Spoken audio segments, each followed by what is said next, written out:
তখন ঘড়িতে ভোর ঠিক 4:30। শুধু কয়েকটা টোটো ছাড়া রাস্তা পুরো শুনশান, কিন্তু মনে এক অদ্ভুত উত্তেজনা। পরমারাধ্য প্রভু জগন্নাথ দেবের মন্দিরের উদ্দেশ্যে হোটেল থেকে রওনা হলাম আমরা সকলে মিলে একটি টোটো গাড়িতে করে। ভোরের শীতল হাওয়া আর মনে শুধু প্রভুর দর্শনের ব্যাকুলতা।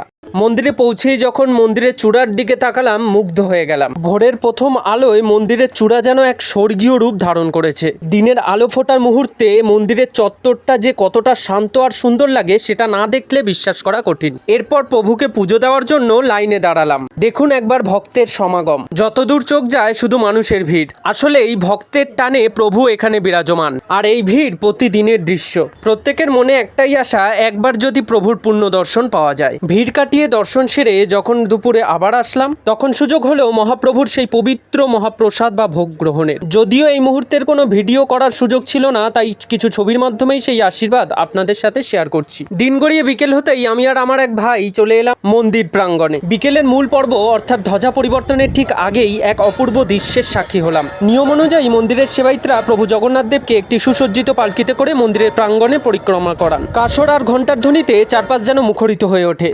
এবার শুরু হলো সেই মাহেন্দ্রক্ষণ, যা দেখার জন্য দেশ বিদেশের হাজার হাজার ভক্ত অধীর আগ্রহে অপেক্ষা করেন। দেখুন, কোনো সুরক্ষা সরঞ্জাম ছাড়াই কি অবলীলায় মন্দিরের একদম শিখরে আরোহণ করছেন দায়িত্বরত সেবায়িতেরা। মন্দিরের এই দীর্ঘদিনের ঐতিহ্য আজও আমাদের অবাক করে দেয়। দেখুন, মন্দিরের একদম শিখরে নীলচক্রের ঠিক নিচে দাঁড়িয়ে সেবায়িত যখন নিচের অগন্তিক ভক্তের দিকে দুহাত তুলে ইশারা করলেন, তখন পুরো মন্দির চত্বরে যেন এক অলৌকিক শিহরণ খেলে গেল। হাজার হাজার ভক্তের কণ্ঠ থেকে একসঙ্গে ভেসে আসা জয় জগন্নাথ ধ্বনিতে আকাশ বাতাস প্রকম্পিত হয়ে উঠল।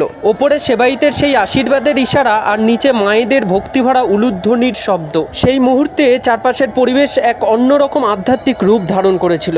মায়েদের সেই পবিত্র উলুধ্বনি আর ভক্তদের আকুলতা মিশে গিয়ে এক অদ্ভুত শান্তি আর শিহরণ তৈরি করেছিল। এই অনুভূতি ভাষায় প্রকাশ করার মতো নয়। ইতিমধ্যে মন্দিরের চূড়ায় অবস্থিত নীলচক্রের ওপর পৌঁছে পুরনো ধ্বজাটি খোলার কাজ শুরু হয়ে গেছে। প্রায় 215 ফুট উচ্চতায় দাঁড়িয়ে এই কাজ করা মোটেও সহজ নয়, কিন্তু প্রভুর আশীর্বাদে বছরের পর বছর ধরে এই ধারা একইভাবে বজায় রয়েছে। ভক্তদের জয়ধ্বনিতে তখন চারিদিক মুখরিত।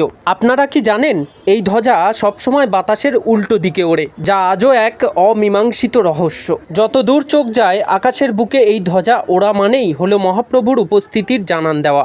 নিচে থেকে এই দৃশ্য দেখতে দেখতে নিজের অজান্তেই হাত দুটো জোর হয়ে আসে। মনে হয় যেন এক অলৌকিক শক্তির ছোঁয়া পেলাম। মন্দিরের এই ধ্বজা পরিবর্তন দেখা মানেই হলো এক পরম পুণ্য লাভ। আপনারা যারা ভিডিওতে এই দৃশ্যটি দেখছেন, তারা একবার হৃদয়ের গভীর থেকে কমেন্টে লিখুন জয় জগন্নাথ। আশা করি প্রভুর এই পবিত্র যাত্রার সঙ্গী হয়ে আপনাদেরও ভালো লেগেছে।